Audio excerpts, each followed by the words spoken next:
I'm Rachel Morrison, and for 12 years I've watched my older brother Cameron build his empire on lies while treating me like the family charity case. When he spent $15,000 to prove I was a fraud, he accidentally hired the one investigator thorough enough to uncover his own crimes. This is how my brother's quest to destroy me became his own destruction. If you've ever been treated like the family punchline, hit that like button and subscribe right now. You're not going to want to miss what happened next. Cameron was always the star. High school quarterback, business degree from USC, an MBA from Northwestern that my parents still brag about to strangers. At 38, he'd cultivated an image of massive success. Expensive suits, luxury cars, a mansion in the best neighborhood, a wife who looked like she walked off a magazine cover. I was the weird little sister. The one who liked computers more than parties, who chose a state school for my bachelor's in computer science, who started working at a boring tech company doing IT stuff that no one understood or cared about. Rachel's doing her little tech thing, Mom would say dismissively at family gatherings, as if I was running a lemonade stand instead of working in enterprise software development. Cameron loved the contrast. Every family dinner became his TED Talk. I just closed a $5 million investment round, he'd announce, waiting for the applause that always came. My fund's managing over $50 million in assets now. We're looking at commercial real estate, tech startups, sustainable energy, diversified portfolio across 12 sectors. He called it Morrison Capital Partners. Glossy website, professional office space, a team of associates who looked sharp in matching blazers. He drove a Tesla Model S, wore a Rolex, took business trips to New York and Dubai. And Rachel? Dad would turn to me dutifully, his tone already apologetic for what I might say. Works fine, I'd answer. Always the same. Always vague. Still doing that computer stuff? Cameron would lean back, swirling his expensive scotch. IT support or something? Software development. Right. He'd nod like he understood, but his smirk said he didn't care. Good to have a stable job. Not everyone's cut out for entrepreneurship. His wife, Melissa, would laugh, a crystalline sound that felt like breaking glass. Rachel's so humble. I think it's sweet she's not obsessed with status. What they didn't know.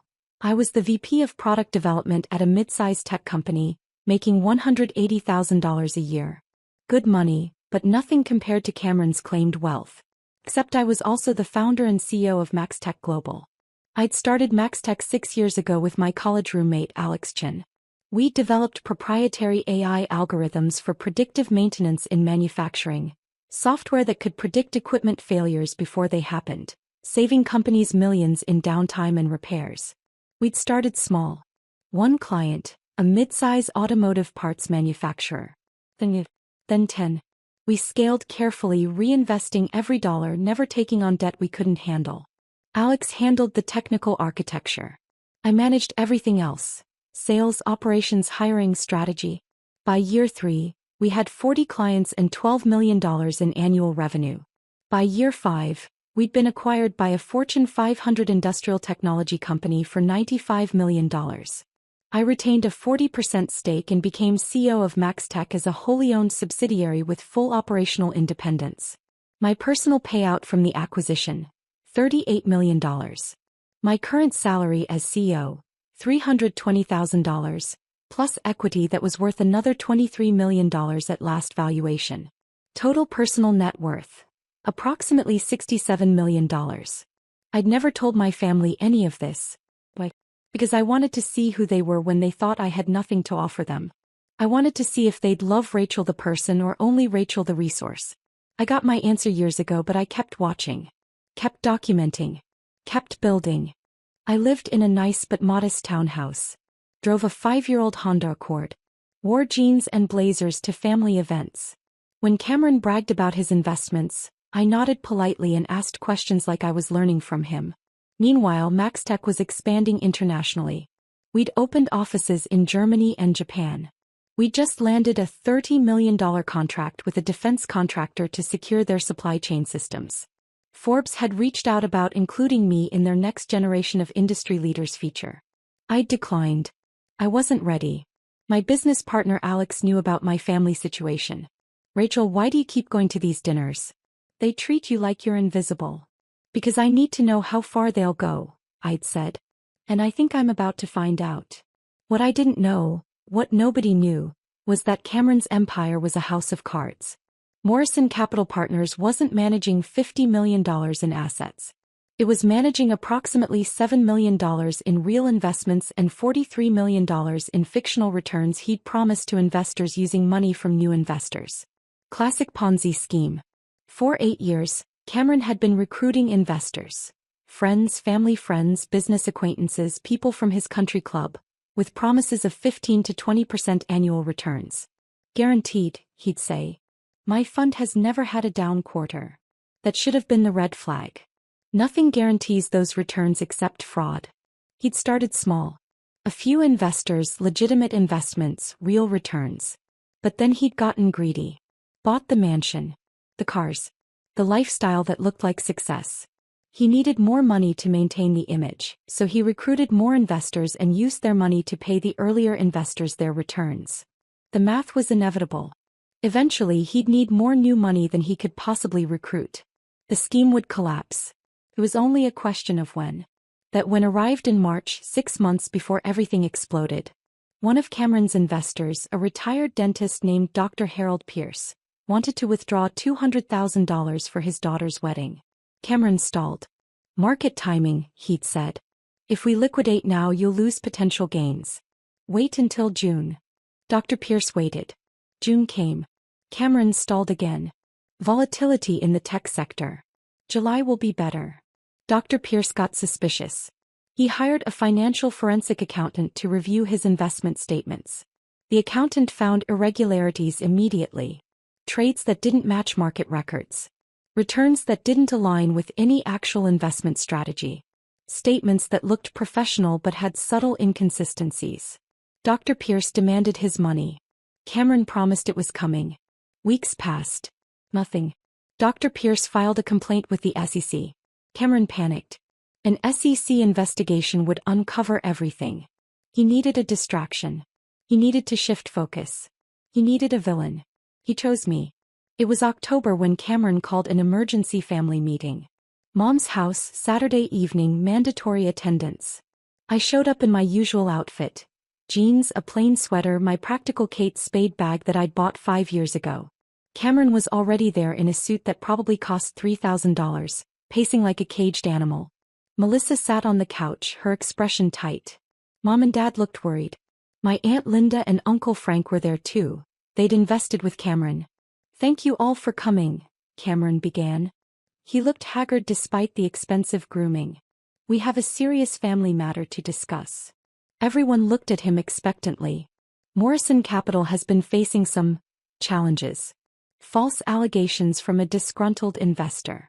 The SEC is asking questions because this person has made completely baseless accusations about my fund's practices. Uncle Frank leaned forward. What kind of accusations? Fraudulent statements. Misrepresented returns. It's all lies, of course, but investigations like this can damage reputations. Cameron's jaw tightened. The problem is, this investor is claiming that my lifestyle doesn't match my actual business income. That I'm somehow living beyond my means. He looked directly at me. And then I started thinking about Rachel. Every head turned toward me. Rachel, you've always been secretive about your finances. You claim to work in tech, but you live like you're barely scraping by. You drive a car that's falling apart. You dress like you shop at Target. I do shop at Target, I said calmly. Exactly. Cameron pointed at me like I'd proven his point. You're constantly poor-mouthing, playing the victim, making the rest of us look bad by comparison. And I started wondering, what if you're actually doing well and hiding it? What if you've been lying to make me look greedy by comparison? I blinked. You think I'm pretending to be less successful to make you look bad? It would make sense. Melissa chimed in. You're always so quiet about your job. So secretive. What are you hiding, Rachel? Mom frowned. Rachel, honey, are you making more money than you've told us? Why would that matter? I asked. Because, Cameron said, his voice rising, if you're secretly wealthy and have been lying about it, that proves this investor's claims about lifestyle versus income are ridiculous. If my own sister is secretly rich but lives like she's poor, it shows that lifestyle isn't an indicator of actual wealth. The logic was tortured, but I saw what he was doing. He needed to prove that someone could be wealthy while appearing modest. He needed an example to point to when the SEC asked about his mansion and cars. He needed to make me his shield. So I've made a decision, Cameron announced. I've hired a private investigator. Carson Wells from Wells Investigative Services. Cost me $15,000, but he's the best. He's going to conduct a complete background check on Rachel. Finances, employment, everything. And when he proves that she's been hiding wealth, it will discredit the entire lifestyle as evidence argument the SEC is trying to make. I sat very still. You spent $15,000 to investigate me. To protect this family, Cameron corrected. To prove that the accusations against Morrison Capital are baseless. You should be thanking me. And if this investigator doesn't find what you think he'll find? Cameron smiled. He will. You're hiding something, Rachel. You always have been. And Wells is going to expose it. Dad cleared his throat. Cameron, is this really necessary? Rachel's your sister. Dad, I'm facing an SEC investigation because someone is lying about me. If Rachel's been lying too, we need to know. Family means being honest with each other. The irony was so thick I could taste it. When does this investigator present his findings? I asked. Family dinner. December 15th. Here at Mom and Dad's. I want everyone to hear the truth. Cameron crossed his arms. Unless you want to confess now and save us all the trouble? I smiled politely. I have nothing to confess. I'll see you in December. I left without another word. Drop a comment and let me know where you're watching from tonight. I drove straight to MaxTech headquarters and called an emergency meeting with Alex and our head of legal, Patricia Gaines. Your brother did what? Alex stared at me in disbelief. Hired a PI to prove I'm secretly wealthy so he can use me as evidence in his SEC investigation. Patricia's expression turned sharp. Rachel, if a thorough investigator looks into your finances, he's going to find MaxTech. And if he's doing proper due diligence on your background, he might look into my family as well, I finished. Including Cameron. Do you know what this investigator will find about your brother? Patricia asked. No. But I know Cameron's lifestyle never made sense. The math doesn't work. Alex pulled up his laptop. Want me to do some digging? See what's publicly available. Please. What Alex found over the next week was damning. Morrison Capital Partners had filed documents with the SEC showing approximately $12 million in assets under management. Nowhere near the $50 million Cameron claimed. The fund's returns, when plotted against market indices, showed patterns that were statistically impossible without fraud. Multiple investors had complained on financial forums about difficulty withdrawing funds. Rachel, Patricia said carefully, I think your brother is running a Ponzi scheme. I felt cold. How certain are you? 90%. The patterns are textbook. If this investigator is good, he'll find it, Patricia said. Especially if he's doing financial background checks on your family to contextualize your finances. Any competent PI would look at family financial history as part of a comprehensive report. I called my personal attorney Marcus Webb, who'd handled the MaxTech acquisition. Marcus, I need you at a family dinner on December 15th. My brother hired a PI to investigate me. I think the PI is going to find significantly more than my brother wants him to. What will he find? And possibly evidence that Cameron is committing securities fraud. Marcus whistled. I'll be there. And Rachel? I'm bringing Sarah from our criminal defense division. Just in case. I spent the next 6 weeks preparing. I contacted Carson Wells directly, the PI Cameron had hired. Mr. Wells, this is Rachel Morrison. You were hired to investigate me.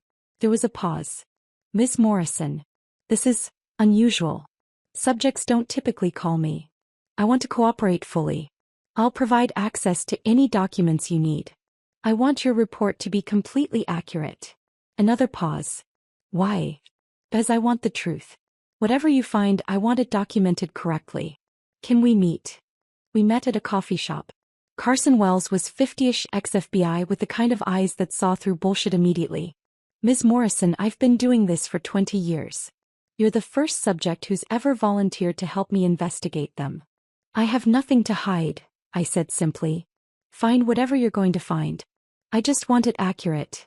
I provided him with complete access to my finances, employment records, MaxTech documentation. Everything. If you're doing proper due diligence, you'll also look into my family's financial history, correct? His eyes narrowed. That would be standard practice, yes. Good. Be thorough. He studied me for a long moment. Ms. Morrison, what do you think I'm going to find? About me? That I'm the CEO of a successful company. About my family? I met his gaze. I think you're going to find significantly more than my brother wants anyone to know. 3 weeks before the December dinner, Wells called me. Ms. Morrison, we need to talk. In person. With your attorney present. Marcus and I met him at his office. Wells had 2 thick files on his desk. I've completed my investigation, he said. Ms. Morrison, you were right to insist on accuracy. What I found is, well, it's not what your brother expected. He opened the first file. You are Rachel Morrison, VP of Product Development at Tech Solutions Incorporated, salary $180,000.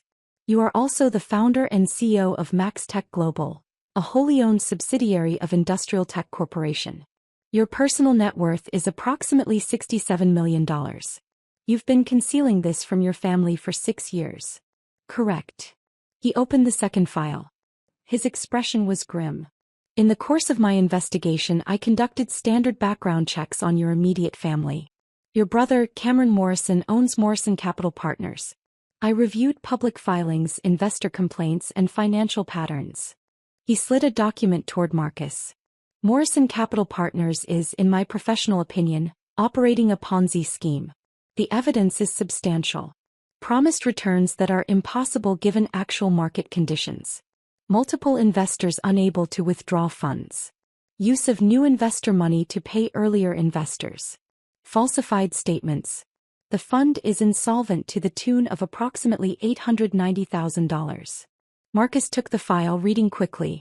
His face hardened. This is securities fraud. Multiple felonies. I've already contacted the SEC, Wells said. They asked me to delay my report to your family until they could coordinate with local law enforcement.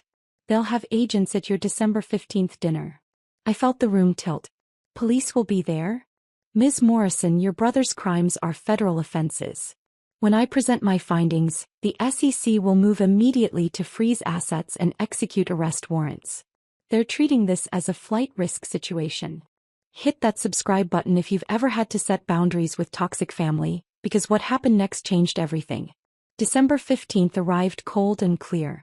I dressed in a tailored black suit, the first time my family had seen me in anything professional.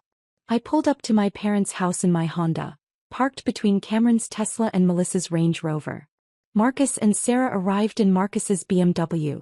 Cameron saw them and frowned. Rachel, why did you bring lawyers? Mr. Wells is presenting a report about my finances. I brought legal counsel. It seemed appropriate. The house was packed. Mom and Dad, Cameron and Melissa, Aunt Linda and Uncle Frank, several of Cameron's other investors, even some family friends. Cameron had invited everyone who'd ever questioned him, everyone who'd heard about the SEC investigation. He wanted witnesses to my humiliation. Carson Wells sat in the corner with his laptop and 2 sealed envelopes. His expression was carefully neutral. Across the street, I noticed an unmarked sedan. Inside sat 2 people in business attire. Federal agents waiting. Cameron stood, glass of wine in hand. Thank you all for coming. I know many of you have questions about the baseless accusations that have been made against Morrison Capital Partners. Tonight we're going to address those questions by examining lifestyle versus actual wealth. He gestured to me. My sister Rachel has always lived modestly. She dresses simply, drives an old car, lives in a basic townhouse. For years she's claimed to be just a mid-level tech employee. Some people might look at her lifestyle and assume she's barely getting by. Nods around the room. That was exactly what everyone assumed. But I suspected Rachel was hiding something. Being secretive. So I hired Carson Wells, one of the best investigators in the state. Cost me $15,000, but it was worth every penny to get the truth. Cameron smiled at me, confident and cruel. Because when Mr. Wells proves that Rachel has been secretly wealthy all along while living like a college student, it will demonstrate that lifestyle is not evidence of income.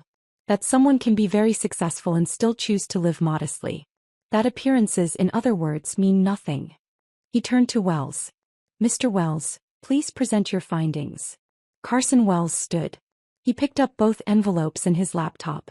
Before I begin, I need to state that this investigation was more comprehensive than your brother may have anticipated. Per standard investigative protocol, I didn't just examine Ms. Morrison's finances. I examined all relevant context, including family financial history and relationships that might impact her economic status. Cameron waved a hand dismissively. Yes, just get to Rachel's bank accounts. Wells opened his laptop and pulled up his first document. Report 1. Rachel Elizabeth Morrison Financial Background. The room leaned forward. Ms. Morrison is employed as Vice President of Product Development at Tech Solutions Incorporated, with an annual salary of $180,000. However, this is not her primary source of income. Cameron started smiling. Ms. Morrison is also the founder and chief executive officer of MaxTech Global, a predictive maintenance AI software company. 6 years ago, MaxTech was acquired by Industrial Tech Corporation for $95 million.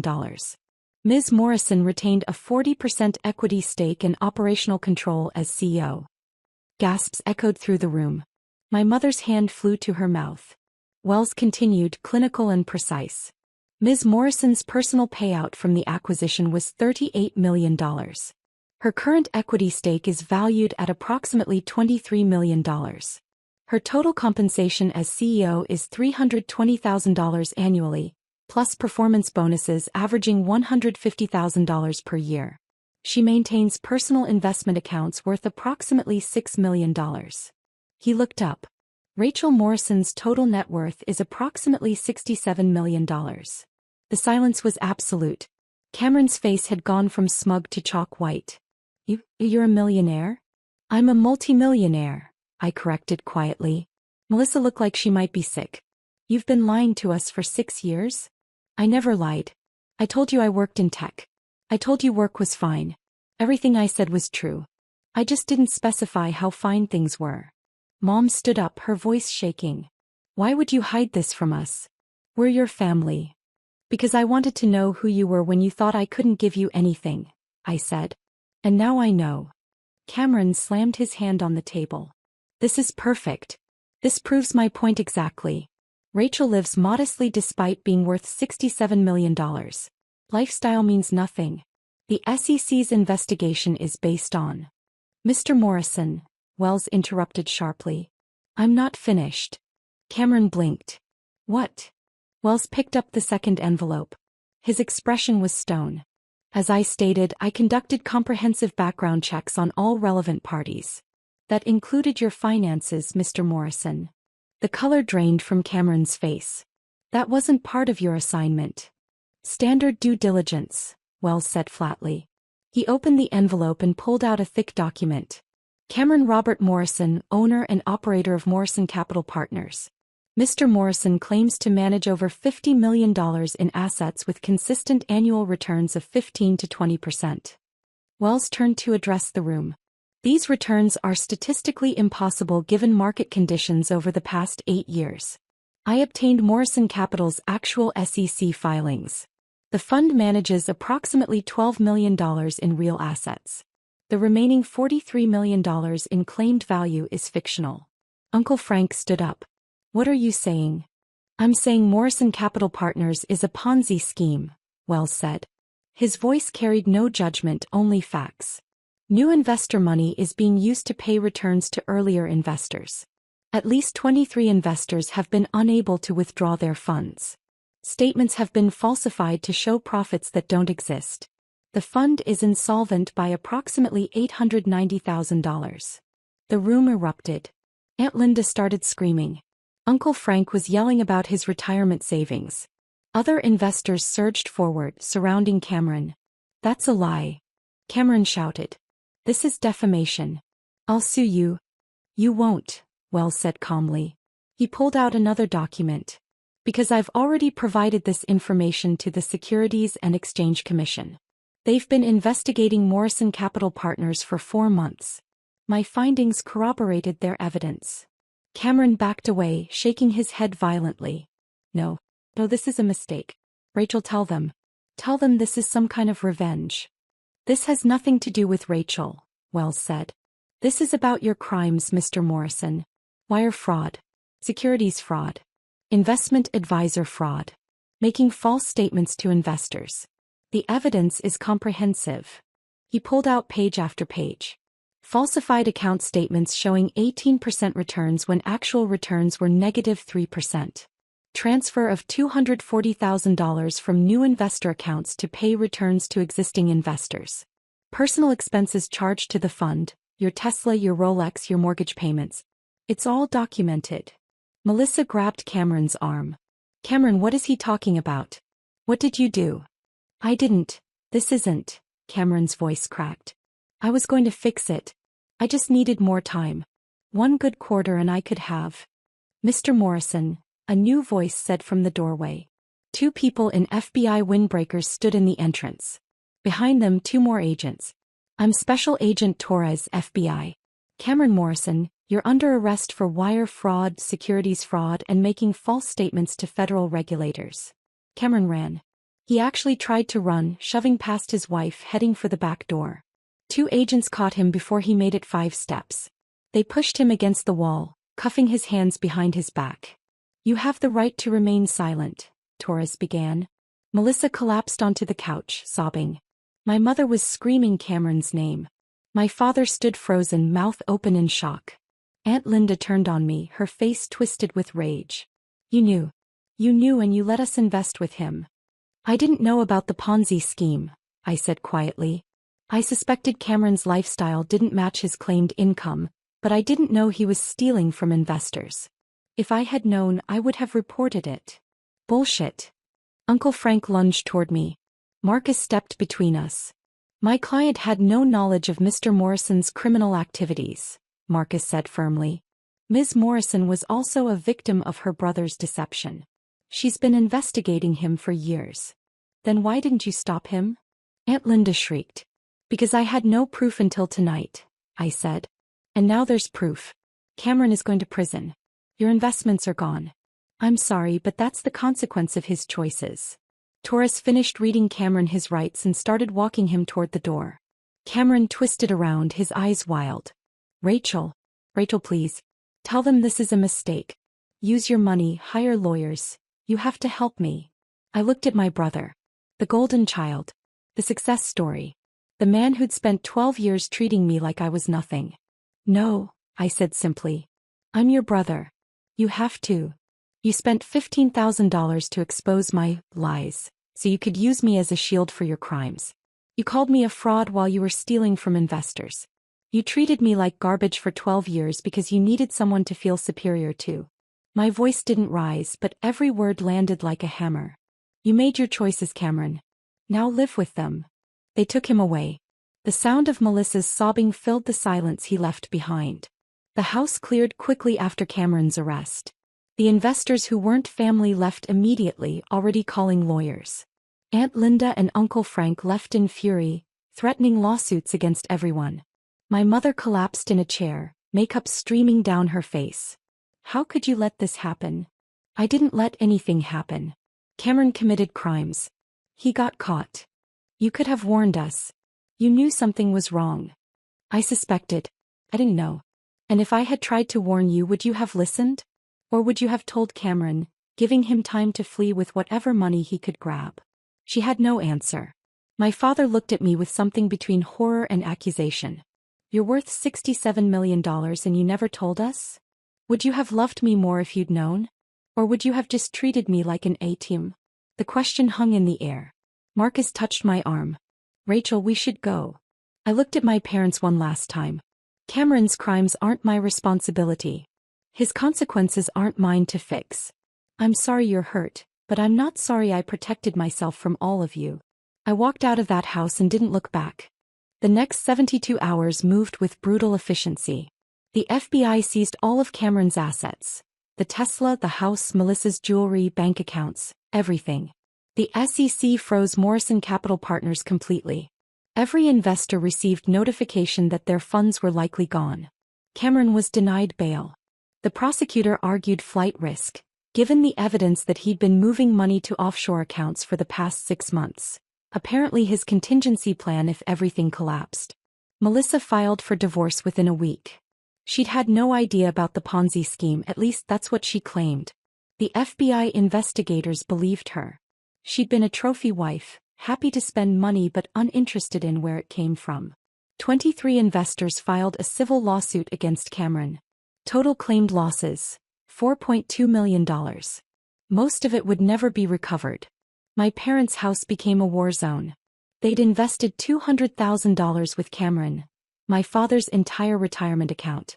It was gone. They blamed me for not stopping it, for not warning them, for having money and not offering to make them whole. I didn't offer. Because it wasn't my responsibility to fix the consequences of Cameron's crimes or their decisions to trust him blindly. Aunt Linda and Uncle Frank lost $300,000. They hired a lawyer to see if they could sue me for failing to prevent Cameron's fraud. The lawyer told them they had no case. They stopped speaking to me entirely. The whole family fractured. Some relatives thought I should use my money to reimburse the victims. Others thought I'd been complicit. A very few, reached out to apologize for how they'd treated me. I accepted those apologies. Because they'd never participated in the cruelty. They'd just been present for it. 4 months after that December dinner, I sat in a federal courtroom watching my brother plead guilty to 11 counts of securities fraud, wire fraud, and making false statements to federal regulators. The prosecutor laid out the scheme in devastating detail. 8 years of fraud. 47 victims. $4.2 million in losses. Cameron's offshore accounts that contained $127,000.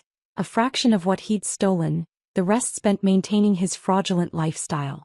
The judge showed no mercy. Mr. Morrison, you betrayed the trust of family, friends, and innocent investors. You lived lavishly while your victims lost their savings. You showed no remorse until you were caught. Sentence: 12 years in federal prison. Full restitution ordered, though everyone knew he'd never pay it back. Melissa divorced him before the sentencing. She got nothing. Everything was seized. Last I heard, she'd moved back to her hometown and was working retail. Cameron would be 50 when he got out. His business career was over. His reputation destroyed. His life as the golden child finished. I felt no satisfaction. Just a quiet, tired relief that it was done. 6 months after the sentencing, my mother called. I almost didn't answer. Rachel. Her voice was small. Can we talk? About what? I need to apologize. Your father and we've been in therapy. We're trying to understand how we failed both of you so badly. Both of us. We raised Cameron to believe he was entitled to success without ethics. We raised you to believe you were invisible unless you were useful. We failed as parents. He was crying. I'm so sorry, Rachel. I'm sorry we didn't see you.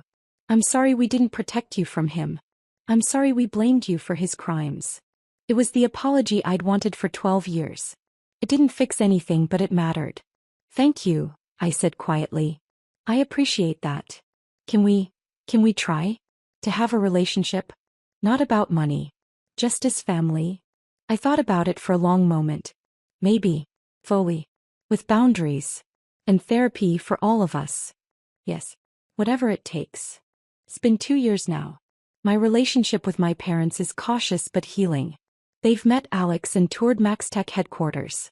They came to the ribbon cutting when we opened our Chicago office. They're learning about my actual life instead of the fiction they'd invented. They'll never get back the $200,000 they lost to Cameron. I didn't offer to replace it. They didn't ask. That boundary matters. Cameron writes occasionally from prison. Letters asking for money for his commissary account, for lawyers to appeal his sentence, for help getting early release. I don't respond. Marcus handles his letters. They go straight into a file marked evidence of continued manipulation. Uncle Frank and Aunt Linda never recovered their money. They moved to a smaller house and Frank came out of retirement to work part-time. They still won't speak to me. Their choice. MaxTech continues to grow. We're now valued at $340 million. I've been featured in 3 major business publications. The Forbes article finally ran with my full cooperation. I'm no longer hiding.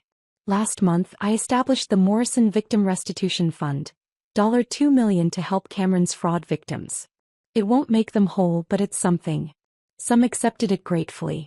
Others refused, still angry that I didn't somehow stop Cameron years ago. I can't control their response. I can only control my actions. I've learned that family is a privilege, not a right. That blood relation doesn't obligate you to accept abuse, manipulation, or blame for someone else's crimes. That protecting yourself isn't cruelty, it's survival. Cameron spent $15,000 to expose my lies, so he could use me as a shield for his crimes. Instead, he exposed himself. Not because I destroyed him, but because he'd already destroyed himself. The truth just caught up. That investigator didn't ruin Cameron. Cameron's own choices did that. I just refused to be collateral damage. Sometimes the best revenge isn't revenge at all.